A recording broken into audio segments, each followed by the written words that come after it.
Welcome to This Explainer. Today, we're going to uncover the thrilling hidden identity of this totally unassuming mountain town that has, kind of quietly, driven humanity's quest to the stars, right?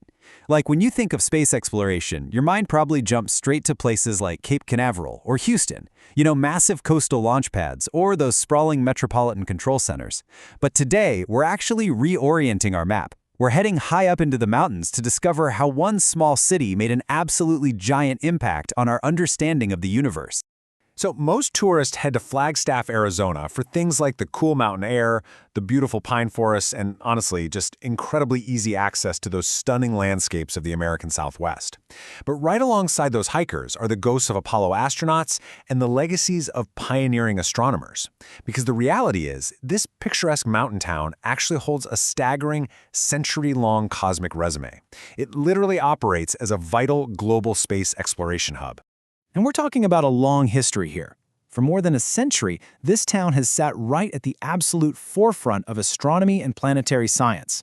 As you'll see, this isn't just one lucky discovery, it's a completely unbroken chain of scientific momentum. We're spanning all the way from late 19th century observatory foundings right through to 21st century conservation efforts. Section 1. The Spark, a secret cosmic gateway. Let's get right into it.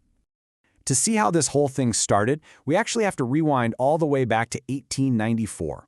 Astronomer Percival Lowell was looking for the absolute perfect window into the universe. And he ended up choosing Flagstaff for three super simple reasons. It had high elevation, exceptionally dark skies, and just all-around favorable viewing conditions. Basically, it was the ultimate blank canvas for the birth of planetary research in America. And those pristine skies, well, they completely set the stage for a massive breakthrough. Fast forward to 1930, an astronomer named Clyde Tombaugh is working at Lowell Observatory, and he spots this tiny moving object way out beyond Neptune. Now keep in mind, he didn't have supercomputers to help him. No, he used his own human eyes. He was literally staring at thousands of photographic plates, comparing them by hand, until he practically went cross-eyed. But that relentless, grueling patience finally paid off, and it unveiled our newest neighbor, Pluto. Now, 75. I want you to think about this number for a second.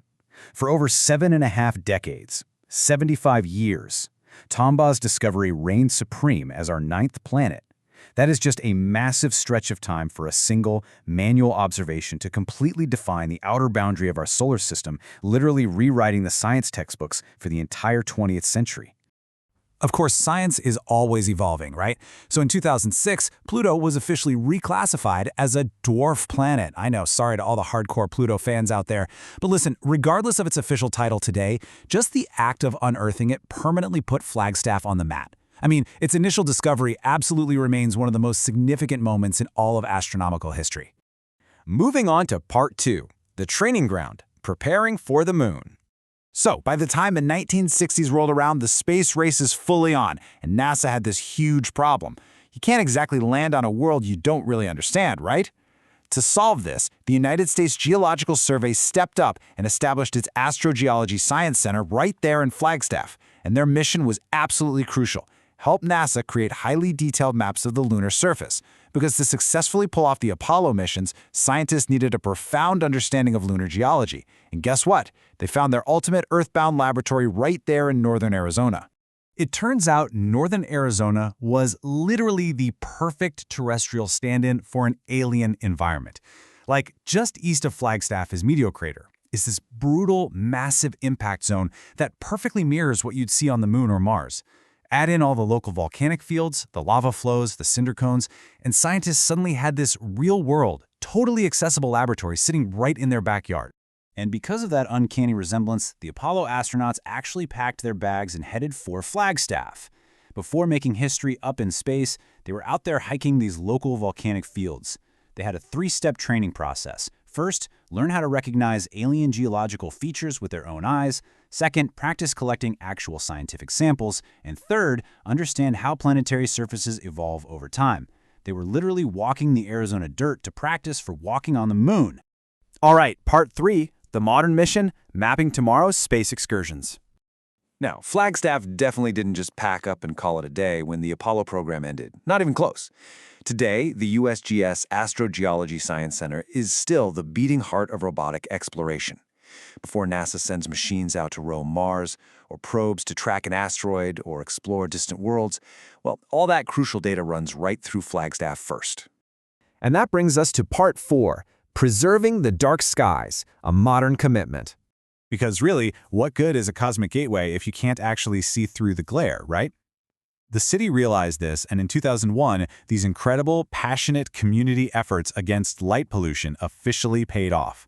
Flagstaff actually earned the title of the world's very first international dark sky city. It's an amazing modern commitment that ensures the exact same pristine sky Percival Lowell saw way back in 1894 is protected today.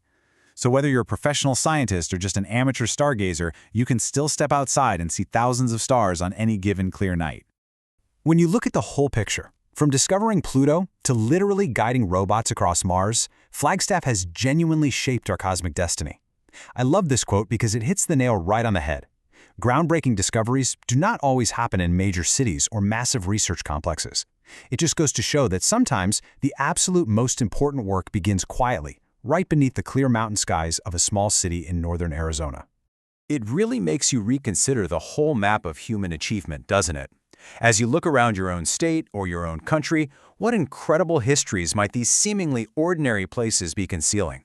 I mean, if a quiet mountain town can act as our gateway to the cosmos, what other giant leaps for mankind are quietly hiding right in America's small towns?